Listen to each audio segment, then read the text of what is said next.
জি, আমাকে কেউ ডাকছিলেন? হ্যাঁ, আমি তো ডাকছি আপনারে। স্যার এটা আপনি মুখ না পুটকি, জবানে কোনো ঠিক ঠিকানা নাই।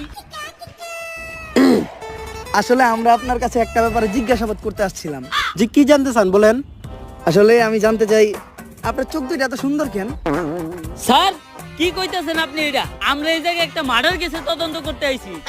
ও সরি, ভুলে গেছিলাম। আসলে আপনার চোখের গভীরতা এত যে ওই জায়গায় আমি পাই না ঠাই। আপনার চোখের দিকে তাকাইলেই সবকিছু ভুলা যায়। আচ্ছা, এখন আসল কথায় আসি। রিসেন্টলি এমপির ছেলে মার্ডার হইছে, তো ওর সাথে আপনার কি সম্পর্ক ছিল? ও তো আমার বয়ফ্রেন্ড ছিল।